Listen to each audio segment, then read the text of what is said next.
Apa khabar? Ini adalah notepad saya, Ibrahim Sani. Fokus temu bual hari ini ialah untuk mewar-warkan kepada masyarakat berkaitan perkhidmatan terbaru ASNB iaitu Wakaf ASNB yang telah mula diperkenalkan pada 25 Oktober tahun ini.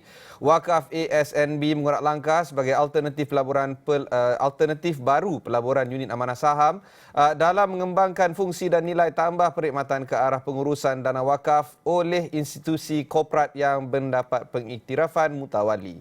ASNB membuka peluang kepada pemegang unit untuk berwakaf melalui pelaburan unit amanah mereka sebagai salah satu amalan kebajikan yang mendatangkan banyak manfaat bagi pembangunan ummah.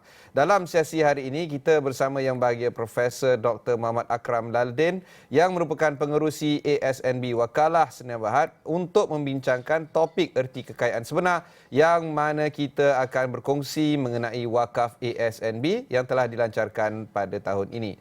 Apa khabar, Profesor? Baik, Alhamdulillah. Terima kasih. Prof merupakan tokoh Maulid Rasul peringkat kebangsaan pada 2017. Beliau adalah seorang pengarah eksekutif di ISRA dan beliau juga merupakan bekas guru saya di alma mater saya di UIA zaman dahulu kala. Jadi Prof, kita nak berbincang tentang wakaf serba sedikit secara umum dan perkembangannya di Malaysia. Mungkin Prof boleh huraikan secara mendalam tentang isu ini. Okey, bismillahirrahmanirrahim. Wassalatu wassalamu ala Rasulillah wa ala alihi wa sahbihi ajma'in. Nah, kalau kita tengok wakaf ni sebenarnya ianya adalah satu instrumen yang very powerful lah dalam Islam. Okey, kerana wakaf ni sebenarnya kita boleh gunakan untuk banyak tujuan. Right? Dan secara umumnya kalau kita tengok bila kita sebut tentang wakaf, ianya adalah kita memberikan sesuatu yang kita ada, nikmat yang Allah berikan kepada kita, aset yang Allah berikan kepada kita untuk dimanfaatkan oleh orang ramai secara keseluruhannya lah kita kata. Kan, sebab tu kita kata bila kita bagi sesuatu aset untuk kita wakafkan, maka aset itu akan keluar daripada hak milik kita, dia akan menjadi hak milik Allah lah. Tetapi ianya diuruskan oleh mutawali dan manfaat daripada wakaf itu akan digunakan untuk tujuan-tujuan kebajikan, untuk mendekatkan diri kepada Allah Subhanahu Wa Taala. Dan yang paling penting sekali kita kata ciri wakaf ni sebenarnya ianya adalah amal jariah yang berterusan. Manfaatnya kita akan dapat di dunia ini, kita akan dapat juga di akhirat. Itu berkaitan dengan wakaf secara umum lah. Nanti kita akan bincangkan dengan lebih lanjut lagi insyaAllah. Baik. Regarding Maaf Prof, silakan maaf. Okey, berkaitan dengan perkembangan wakaf dekat Malaysia ni, sebenarnya kalau kita tengok banyak ada produk-produk di sana yang berkaitan dengan wakaf. Sekarang ni kalau kita tengok institusi pengajian tinggi pun banyak yang ada projek-projek wakaf. Kalau kita tengok kita kata majlis-majlis agama Islam yang diberikan mandat untuk menjaga harta wakaf, mereka juga mempunyai produk-produk. Begitu juga institusi keuangan Islam, mereka juga mempunyai produk kita kata yang berkaitan dengan wakaf. Jadi banyaklah produk-produk yang ada kita kata yang boleh kita manfaatkan bersama. Dan kami di ASNB, kami juga mempunyai produk kami yang terbaik, insya-Allah akan kita bincangkan. Prof, kita nak tahu apakah maksud erti kekayaan sebenar melalui wakaf, apa yang dimaksudkan dengan ini dan bagaimana ini berbeza dengan cara kita untuk membina wealth. Kekayaan tu richness, saya nak tanya wealth ni isu dia. Jadi apa yang dimaksudkan dengan erti kekayaan sebenar?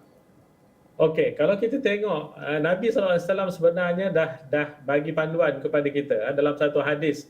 Nabi SAW sebut laisal ghina an kathratil ard walakinnal ghina nafs. Nabi sebut dalam hadis ini yang bermaksud sebenarnya kekayaan itu bukanlah kita kata kekayaan apabila kita ada harta yang banyak. Memanglah kita kata dalam istilah kita orang ada harta banyak ni kita kata dia kaya lah kan.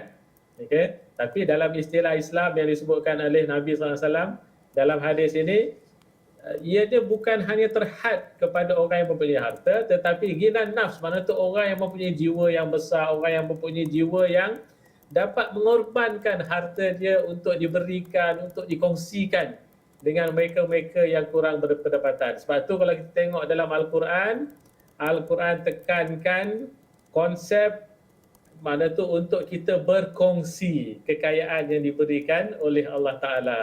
Kaila yakuna dulatan bainal aghniya'i minkum. Allah sebut dalam Al-Quran, supaya harta-harta itu tidak hanya terkumpul kepada orang-orang yang kaya, tetapi harta itu sepatutnya kita kata dikongsikan bersama, supaya akan ada kita kata rasa sama-sama kita kata membantu di dalam masyarakat, kita kata supaya semua akan mendapat manfaat daripada kekayaan yang diberikan oleh Allah Ta'ala. Itulah kita kata orang yang betul-betul kaya, kita kata dari segi jiwanya, mana tu dia sanggup untuk memberikan apa yang dia ada. Kadang-kadang bila kita sebut memberi ni, kita rasa bila kita bagi ni harta kita akan kurang.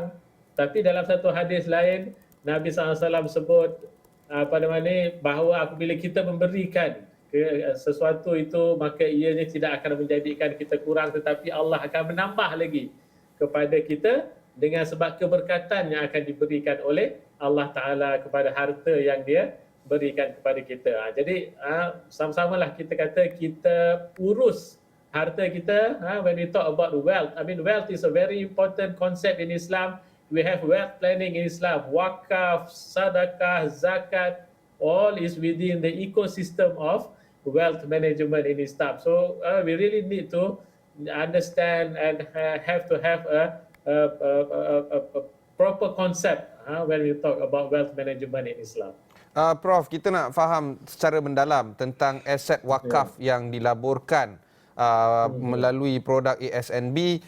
You were correct in terms of there's so many aspects, sedekah, taxation of course, and of course wakaf. Yes. Macam mana kita nak lihat sebagai individu kalau kita nak guna produk seperti ASNB Wakalah seperti yang ada ni, macam mana kita nak tahu how to arrange kita punya wealth management to a point where we get the maximum in terms of maximizing kita punya duit, but at the same time trying to achieve that mutawali element that is very crucial for us to appreciate. Okay, thanks. Perhaps kalau kita lihat konsep yang kita ketengahkan ini adalah satu konsep yang unik. Alright, sebab apa? Sebab kita we combine the concept of wakaf and also the concept of investment. Alright, and as all of us are aware that PNB, you see, as I would say as a giant agency which is very much into investment, they have all the capabilities, they have all the infrastructure in order for them to invest our money in the best way. Sejak daripada penumbuhan, kita kata apabila kita lihat unit-unit amanah, skim-skim yang ada dalam PNB ni banyak, ASB, ASN dan sebagainya. Kalau kita lihat, alhamdulillah, setiap tahun kita dapati bahawa akan ada pulangan daripada pelaburan kita ataupun unit-unit amanah yang kita beli dalam skim-skim yang berbeza di PNB. Jadi kombinasi antara konsep wakaf dan juga kepakaran di dalam pelaburan ini akan menjadikan harta yang kita wakafkan itu akan dapat dilaburkan dengan sebaiknya dan akan menjana pendapatan yang baik insya-Allah, dan pendapatan yang didapati itu akan dapat dilaburkan, akan dapat digunakan untuk tujuan-tujuan kebajikan, untuk kita berkongsi nikmat yang Allah SWT berikan kepada kita. Itu uniknya. Okey, apabila seseorang yang mempunyai unit amanah, kita kata tak kiralah dalam skim-skim yang berbeza, kita kata, maka mereka boleh mewakafkan sebahagian daripada unit mereka untuk kita jana pendapatan melalui pelaburan seperti yang biasa dilakukan oleh PNB, dan pulangan daripada pelaburan itu akan digunakan untuk kebajikan. Jadi unit pokok yang kita wakafkan itu akan kekal sama ada kita masih hidup, kita dah meninggal nanti pun unit itu kekal di situ, dilaporkan, pulangan daripada unit itu akan digunakan untuk ke tujuan-tujuan kebajikan. Jadi sebab tu kita kata semasa kita hidup jariah itu berterusan, insya-Allah apabila kita dah meninggal dunia pun nanti jariah itu akan berterusan dan dapat dimanfaatkan dengan sebaik-baiknya insya-Allah. Baik, kita akan rehat sebentar sebelum kita meneruskan perbincangan kita bersama Profesor Akram Laldin dari ASNB Wakalah.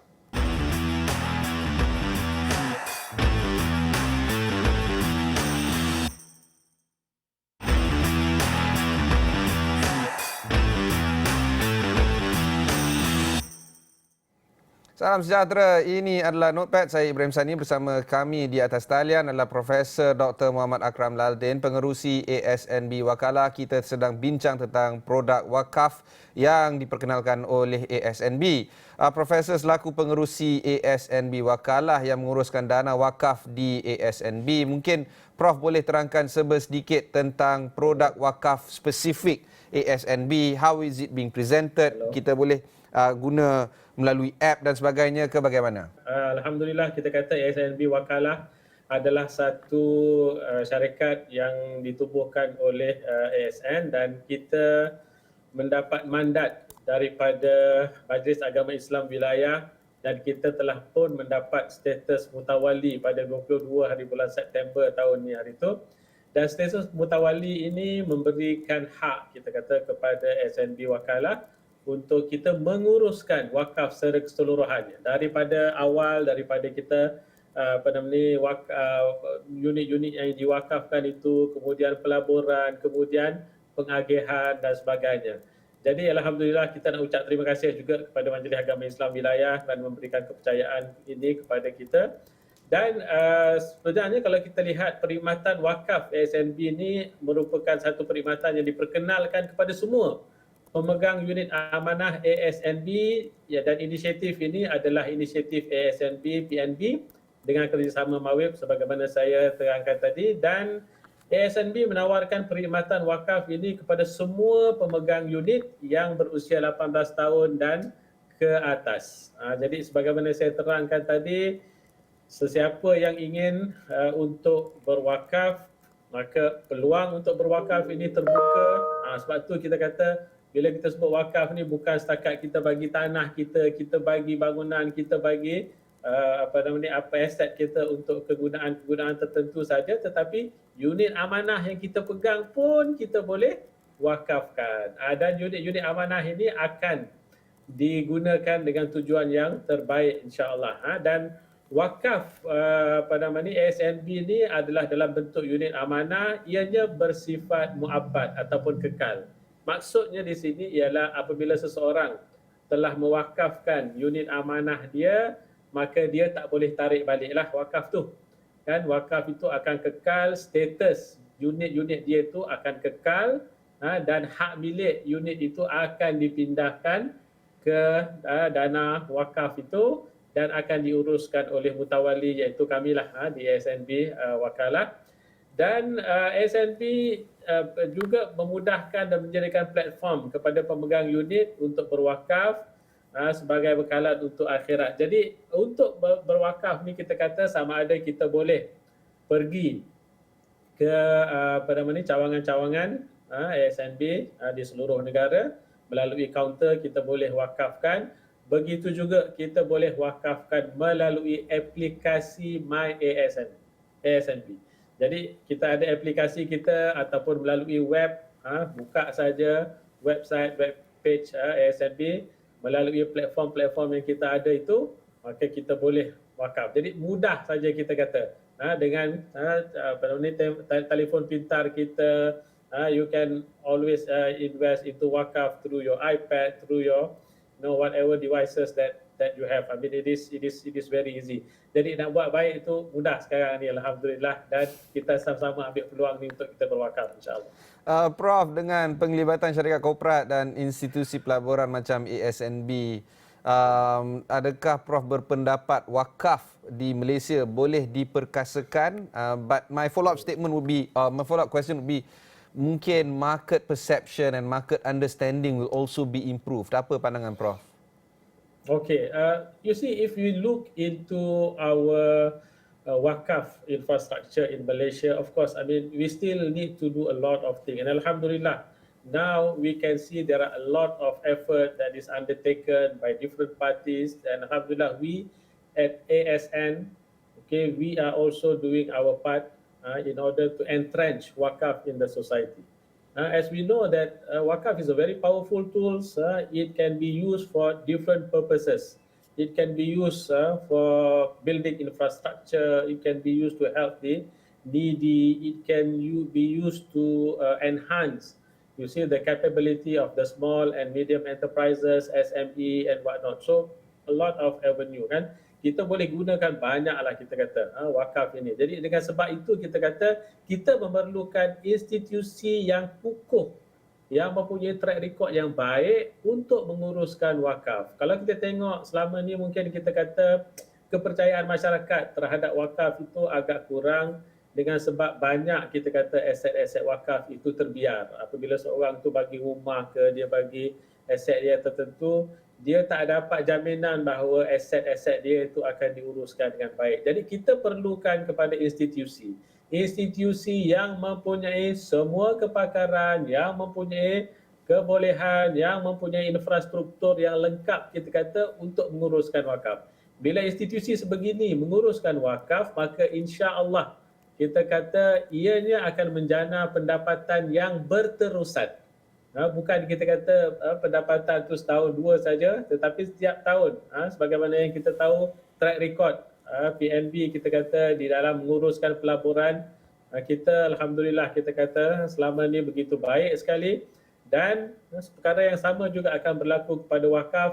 Setiap tahun dividen yang dibayar kepada tabung wakaf itu akan dapat digunakan, disalurkan untuk tujuan tertentu. Allahu a'lam. Satu hari nanti insya-Allah kita boleh membina hospital, kita boleh membina universiti, kita boleh membina berbagai-bagai infrastruktur dengan menggunakan pulangan daripada pelaburan, daripada dana wakaf yang kita wakafkan. Jadi sebab itu kita kata penting untuk kita memperkasakan dan kita perlukan entiti yang kukuh untuk menguruskan wakaf kita supaya ianya akan berterusan. Dan di samping itu kalau kita lihat kita insya-Allah di ASNB Wakalah, di samping kita menguruskan aset-aset wakaf ni ataupun unit-unit amanah yang diwakafkan, kita juga akan mempunyai satu reporting system which is very transparent. We are going to inform all of you how much money that we get, how much unit that we get, where it is being invested, how it is being invested, and what is the kind of return that we get, and where does the money is going to be used. I think this is investing in wakaf. You want to know where this the return of your investment is going, who is benefiting from it. Inshallah, I mean we will have all the infrastructure intact in order for us to inform you where the money goes. Dan yang lebih cantik lagi kita kata, apabila kita dah meninggal nanti, insya-Allah waris-waris kita pun akan dapat maklumat bahawa okey, ini wakaf yang telah diwakafkan oleh Allahyarham almarhum dan pulangan daripada dana wakaf yang diwakafkan itu pergi kepada kelompok-kelompok tertentu yang digunakan dengan tujuan kebajikan insya-Allah. Jadi berterusan dunia akhirat insya-Allah. Baik Prof, kita akan rehat sebentar. Sekembali nanti kita akan conclude conversation kita dengan Profesor Akram Laldin dari ASNB.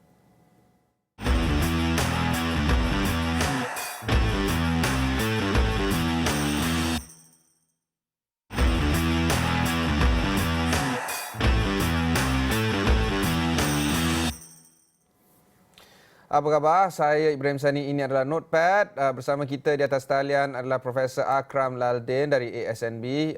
Prof, kita mungkin nak mendapatkan pandangan Prof tentang kelebihan wakaf terhadap pembangunan masyarakat. Prof telah menyentuh banyak tentang isu tadi.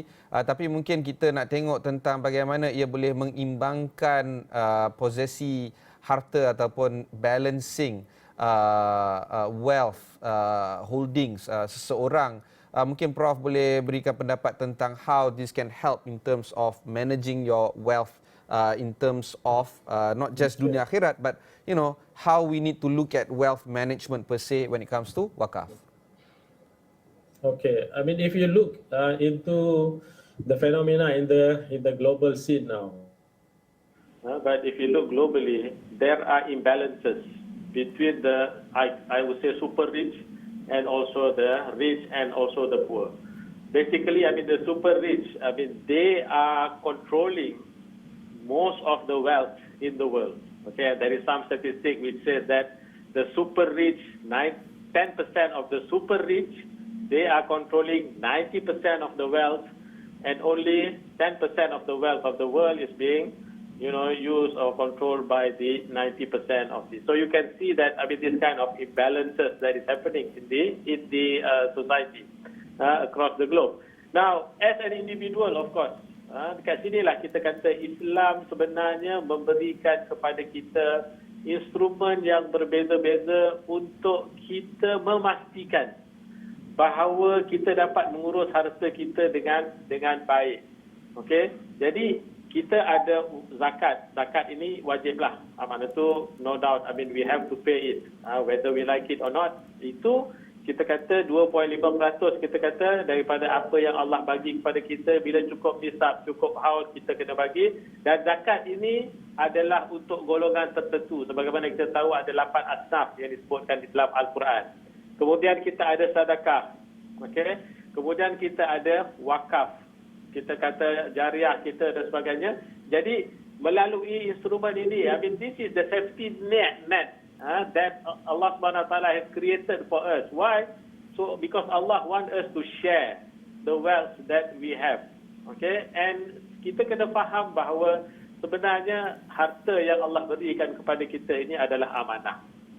Okay? Jadi apabila ianya adalah amanah, Allah bagi kita sementara dekat sini. Jadi sebab itu kita kena gunakan semua instrumen, kita gunakan tools-tools yang ada ni, kita kata untuk kita empower diri kita dan juga kita empower masyarakat yang di sekeliling kita. Dan kita bayangkan, kalau kita kata tidak ada kemiskinan di dalam masyarakat, kita pun dapat hidup dengan cara aman damai.